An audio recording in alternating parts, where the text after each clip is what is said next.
Welcome to D6. So this is professor Vinod Kumar. ఇవాళ ఆల్కా మనోజ్ క్రైస్తవుల గురించి బండి సంజయ్కి ఒక లేఖ రాసింది. అసలు ఈ దేశంలో క్రైస్తవులు ఉన్నారా? అసలు క్రైస్తవుల గురించి ఎవరైనా మాట్లాడుతున్నా? మొన్నటి కులగణంలో కూడా క్రైస్తవుల జోలి ఉందా? ఈ దేశంలో క్రైస్తవులకు సంబంధించి ఒక చర్చ అనేది పార్లమెంట్ జరుగుతుందా? ఈ అంశాల మీద చర్చిద్దాం. చర్చించే ముందు ప్రజా ఛానల్, ప్రజల పక్షాన నిలబడే ఛానల్, ప్రజల కోసం పనిచేస్తున్న ఛానల్, ప్రజల పక్షాన పోరాడే ఛానల్ కాబట్టి ఈ ఛానల్ని సబ్స్క్రైబ్ చేయండి, షేర్ చేయండి, లైక్ చేయండి, కామెంట్ కూడా చేయండి. ఇక విషయానికి వస్తే బండి సంజయ్కి ఆల్కా మనోజ్ ఒక లేఖ రాశారు. ఆయన ఇవాళ కేంద్ర మంత్రి, దాంట్లో ప్రధానంగా హోంశాఖలో డిప్యూటీ స్థాయి మంత్రిగా ఉన్నారు. ఆయనకేమని లేఖ రాశారంటే, minister of state home affairs Shri Bandi Sanjay గారు, ఇవాళ ఐఎమ్ ఆల్కా మనోజ్, నా యొక్క విజ్ఞప్తి ఏంటంటే, ఇవాళ మార్చి 1, 2025న ఛత్తీస్గఢ్లో క్రైస్తవులపై ఓపెన్గా మారణ హోమాన్ని సృష్టించండి, వేలాదిగా తరలిరండి, వాళ్ళని ఎలా నరికేద్దాం, చంపేద్దాం, ఎవరు కూడా ఆ మతంలో ఉండడానికి వీల్లేదు, ఆ మతం ఇలా ఈ దేశంలో ఉండడానికి వీల్లేదు, వాళ్ళకి జీవించే హక్కు లేదు, ఆ భారత రాజ్యాంగం వాళ్ళకి వర్తించదు, రాజ్యాంగం కేవలం హిందువులకు మాత్రమే వర్తిస్తుంది, మిగతా వర్గాలకు వర్తించేది, ముఖ్యంగా క్రైస్తవులకు అసలే వర్తించేది అని చెప్పేసి ఎవరైతే బహిరంగంగా, ఆయన పేరేం పేరు స్వామి శంకరాచార్య అవిముక్తేశ్వరానంద్, అట్లాగే ఆదర్శ్ సోని, ఈ ఇద్దరు స్టేట్మెంట్ ఏదైతే ఇచ్చిందో బహిరంగంగా ఫేస్బుక్లో వాళ్ళు పెట్టారు. ఆ ఫేస్బుక్ స్టేట్మెంట్ ఏదైతే ఉందో ఆ స్టేట్మెంట్ మార్చి 1కి రండి, ఛత్తీస్గఢ్లోని ఒక 5 క్రిస్టియన్ ప్రాంతాలు ఏవైతే ఉన్నాయో ఆ ప్రాంతాల్లో మారణ హోమం సృష్టిస్తాం రండి అని చెప్పేసి, మొత్తం ఒక్క క్రిస్టియన్ ఫ్యామిలీ లేకుండా మొత్తం అందరినీ మట్టు పెడదాం రండి అని చెప్పేసి, వేలాదిగా తరలి రండి అని చెప్పేసి ఫేస్బుక్లో ఇలా ఏ ప్రకటన అయితే చేశారో ఆ ప్రకటన ఇవాళ పెద్దగా సర్క్యులేట్ అవుతుంది. దాని మీద ఎఫ్ఐఆర్ కూడా నమోదైంది. ఆ FIR number 57 raised on Chhattisgarh Christian forum under section 299 of BNS. అక్కడ ఛత్తీస్గఢ్ క్రిస్టియన్ ఫోరం వాళ్ళు దాని మీద ఒక ఎఫ్ఐఆర్ కూడా నమోదు చేయించారు. అది మార్చి 1 చాలా 1 వీక్ కూడా లేదు. సో కాబట్టి ఇవాళ ఈ విషయం మీద మీరు వెంటనే చర్య తీసుకోండి. భారతదేశంలో పీస్ అనేది ఇవాళ వైలేట్ అయ్యే అవకాశం ఉంది. ముఖ్యంగా క్రైస్తవులు మొదటి నుండి కూడా శాంతిని కోరుకుంటున్నారు, సమానత్వాన్ని కోరుకుంటున్న ప్రజలు, ఆ ప్రజలకు అన్యాయం చేస్తే ఇవాళ భారత సమాజం ఊరుకోదు, మిగతా రాజకీయ పార్టీలు ఊరుకోవు. ఒక భారతీయ జనతా పార్టీ వైస్ ప్రెసిడెంట్గా తెలంగాణ స్టేట్లో నేను ఉన్నాను, మీరు దాని మీద చర్యలు తీసుకోండి అని చెప్పేసి ఈ ఆల్కా మనోజ్ గారు ఇవాళ ఒక లేఖ రాయడం జరిగింది. అది 21/2/2025 రోజున ఆల్కా మనోజ్ గారు లేఖ రాశారు. దాన్ని ఆ క్రైస్తవుల మీద, క్రైస్తవులు అంటే ఇవాళ లెక్కలేని పరిస్థితి. క్రైస్తవులు అంటే మనుషులే కాదా?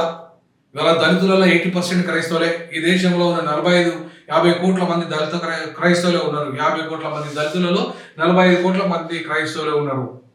దక్షిణాదిలో అయితే 30% జనాభా క్రైస్తవులదే. మరి వాళ్ళ ఓట్లతో మీరు ఇలా అధికారంలోకి వచ్చి ప్రధానమంత్రులై, రాష్ట్ర ముఖ్యమంత్రులై, కేంద్ర మంత్రులై, ఎంపీలై, ఎమ్మెల్యేలై, మినిస్టర్లై ఉంటూ వాళ్లకు ఎక్కడైతే దేశవ్యాప్తంగా జరుగుతున్న అన్యాయాల మీద ఒక మాట మాట్లాడని బండి సంజయ్, ఇలా మీకు దళిత క్రైస్తవుల ఓట్లొద్దా? క్రైస్తవుల ఓట్లొద్దా? ఆదివాసీ క్రైస్తవుల ఓట్లొద్దా? దళిత క్రైస్తవుల ఓట్లొద్దా? ఇవాళ క్రైస్తవులు అనే వాళ్ళ ఓట్లు అసలే వద్దా మీకు? మరి అట్లాంటి ఇవాళ తెలంగాణలో క్రైస్తవుల సోయి కూడా లేదు. అది అగ్రవర్ణ క్రైస్తవులు అయినా, లేదంటే ఎస్సీ క్రైస్తవులు అయినా, బీసీ క్రైస్తవులు అంటూ లేదు. బీసీసీ ఉన్నది కానీ ఈ దళిత క్రైస్తవులే బీసీసీకి కన్వర్ట్ అవుతున్నారు. కాబట్టి బీసీ క్రైస్తవులు ఓసీ క్రైస్తవులు అనేది కూడా చట్ట ప్రకారంగా. కాబట్టి ఇవాళ కనీసం ఓసీ క్రైస్తవులు ఎంతమంది, బీసీసీ క్రైస్తవులు ఎంతమంది అనే విషయం ఎక్కడ లెక్కలే లేవు. ఆ విషయం మాట్లాడితే ఇవాళ మాట్లాడే నాదులే లేడు క్రైస్తవ సమాజంలో. అంటే క్రైస్తవులు అంటే అంత తక్కువ, అంత హీనమా? ఒక ముస్లిం సమాజం రాజకీయంగా ఎదిగిందని వాళ్ళ గురించి మాట్లాడుతున్నారు, వాళ్ళ గురించి లెక్కలు తీశారు. బీసీ ముస్లింలని, దళిత ముస్లింల గురించి మళ్ళీ ఒక లెక్క లేదు. మరి ఓసీ ముస్లింలు తీశారు, మరి దళిత ముస్లింల సంగతి ఎందుకు తెలియదు? వాళ్ళ మనుషులు కదా, దళిత క్రైస్తవులు మనుషులు కదా. మరి బీసీ క్రైస్తవుల గురించి ఎందుకు తెలియదు? బీసీసీ కోట గురించి ఎందుకు మాట్లాడలేదు మీరు? ఓసీ క్రైస్తవుల గురించి ఎందుకు మాట్లాడలేదు? అంటే వాళ్ళు కూడా మనుషులు కదా మీ దృష్టిలో? అంటే వాళ్ళంతా హిందువులేదా? సో కాబట్టి ఇవాళ క్రైస్తవులని చాలా తక్కువ చూస్తున్న వాళ్ళు ఇవాళ గమనించాల్సింది ఏంటంటే, భారత రాజ్యాంగము ఒక్క హిందువులకే ఇవ్వలేదు మత స్వేచ్ఛ, లేదంటే ఇతర కులాల ఇతర మతాలకే ఇవ్వలేదు మత స్వేచ్ఛ. ఈ భారత భూభాగంలో పుట్టిన ప్రతి ఒక్కరూ, ముఖ్యంగా క్రైస్తవులంతా ఆది హిందువులే. సింధు అనే పదం నుండి వచ్చింది. ఈ సింధు అంటే హిందువు అని సింధు అని పలకరక, సింధు అని పలకరాక మహమ్మదీయులకు పలకరాక సింధును కాస్త హిందూ అన్నారు కాబట్టి ఇవాళ హిందూ అయింది. అంతేగాని హిందూ అనేది మతం కాదు, అది జీవన విధానం అని సుప్రీంకోర్టు చెప్పింది. కాబట్టి ఆది క్రైస్తవులంతా ఆది హిందువులే. వాళ్ళకి దేశంలో జీవించే హక్కు ఉంది, వాళ్ళ మతాన్ని ప్రాపగేట్ చేసే హక్కు ఉంది, వాళ్ళ మతం ప్రచారం చేసుకునే హక్కు ఉంది. ఈ దేశంలో క్రైస్తవులు ఆర్టికల్ 25 నుండి 28 వరకు వాళ్ళకు కూడా వాళ్ళ మత స్వేచ్ఛ ఉంది. వాళ్ళకి ఆర్టికల్ 21 ప్రకారంగా జీవించే హక్కు ఉంది. కాబట్టి ఇలా క్రైస్తవ మతాన్ని అణచివేయాలనుకుని, క్రైస్తవ మతాన్ని వాళ్ళు లేకుండా తుడిచిపెడదామనుకున్న వాళ్ళ చరిత్ర తుడిచిపెట్టుకోబోయింది. మొత్తం ప్రపంచ చరిత్రలో ఇవాళ హైయెస్ట్ క్రిస్టియన్ సమాజమే ఉంది, క్రైస్తవ దేశాలే ఎక్కువగా ఉన్నాయి. సో కాబట్టి ఇలా క్రైస్తవుల జోలికి వస్తే ఊరుకునేది లేదని చెప్పేసి ఒక బ్రహ్మాండమైన హెచ్చరిక చేయాల్సిన అవసరం ఉంది. భారతదేశంలో క్రైస్తవులంతా ఒక్క వేదిక మీదకి వచ్చి ముఖ్యంగా దళిత క్రైస్తవులు మెజార్టీ 80% వాళ్ళే కాబట్టి వాళ్ళంతా ఇవాళ ఒక బలమైన రాజకీయ శక్తిగా అవతరించాల్సిన అవసరం ఉంది. ఇవాళ వీళ్ళ సంగతి ఏందో చూడాల్సిన అవసరం ఉంది. ఏ కులంగా హిందువులు మెజారిటా? మీరు మైనారిటీ కదా. ముఖ్యంగా హైందవులు మీరు హిందువులుగానే కాదు, త్రివర్ణాలు బ్రాహ్మణ క్షత్రియ వైశ్య, మీరు త్రివర్ణాలు, మీరు ఆర్యులు, మీరు విదేశీయులు, మీరు స్వదేశీయులు గానే కాదు. మేము ఈ దేశవాసులం, ఈ దేశం మూలవాసులం, బహుజన క్రైస్తవులు ఈ దేశం మూలవాసులం, బహుజన ముస్లింలం, బహుజన హిందువులం. మీరు హైందవులు, మీరు ఆర్యులు, మీరు విదేశీయులు, మీకు భయపడాల్సిన అవసరం మాకేంటి? ఈ దేశం మాది, ఈ రాజ్యాంగ రూపకర్త మావాడు మా తాత, ఈ దేశ ప్రజలు మేము, ఈ దేశంలో మెజారిటీ ప్రజలు మేము, ఈ దేశం మాది. ఖచ్చితంగా మా దేశంలో మాకు మా మతం గురించి ప్రచారం చేసుకునే హక్కు లేదా? ఈ మా దేశంలో మాకు జీవించే హక్కు లేదా? మా దేశంలో మాకు ఇవాళ మనుషులుగా చూడబడే హక్కు లేదా? అందరికీ మత స్వేచ్ఛ ఉంటుంది. కన్వర్ట్ అయిన ఓసీకి మత స్వేచ్ఛ ఉంటుంది, కన్వర్ట్ అయిన బీసీకి మత స్వేచ్ఛ ఉంటుంది, కన్వర్ట్ అయిన ఎస్టీకి మత స్వేచ్ఛ ఉంటుంది. వాళ్ళ రిజర్వేషన్ మా ఇంట్లో పోతే తెలుసలే. కాబట్టి బండి సంజయ్ ఇవాళ నువ్వు బదిలీ చేయాల్సిన అవసరం ఉంది. ఇవాళ కేంద్ర హోంశాఖలో మంత్రిగా ఉన్నావు కాబట్టి ఇవాళ ఆల్కా మనోజ్ లేఖకు నువ్వు స్పందించాలి. అక్కడ ఏం జరిగిన బాధ్యత వహించాలి నువ్వు. ఇవాళ ఖచ్చితంగా ఈ దళితుల ఆదివాసులు క్రైస్తవులుగా ఉన్న ఛత్తీస్గఢ్లో అంతా ఎక్కువ శాతం ఆదివాసులే ఉంటారు.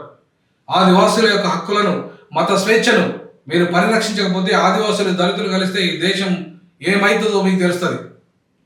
ఏమవుతుందో నక్సలైజాన్ని ఏరి పారేసినాం అనుకుంటున్నారేమో, కానీ అంతకు ప్రతిరూపంలో వేరే రూపంలో తిరుగుబాటు దేశంలో వస్తుంది. ప్రజాస్వామ్య పద్ధతిలోనే వస్తుంది, ఓటు అనే పద్ధతిలోనే వస్తుంది.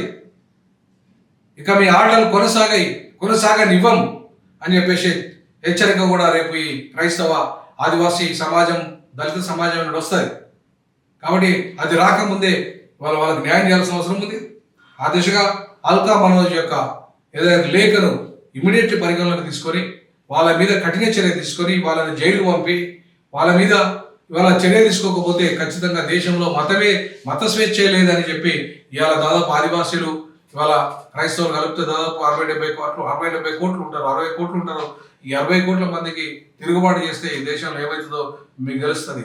కాబట్టి అది రాకముందే D6 DSAC వాళ్ళ అండగా నిలబడుతుంది, వాళ్ళ పక్షాన్ని నిలబడుతుంది, కొట్లాడుతుందని తెలియజేస్తూ వెంటనే దీని మీద బండి సంజయ్ స్పందించి తగు న్యాయం చేయాల్సిందిగా D6 అండ్ DSAC డిమాండ్ చేస్తాము.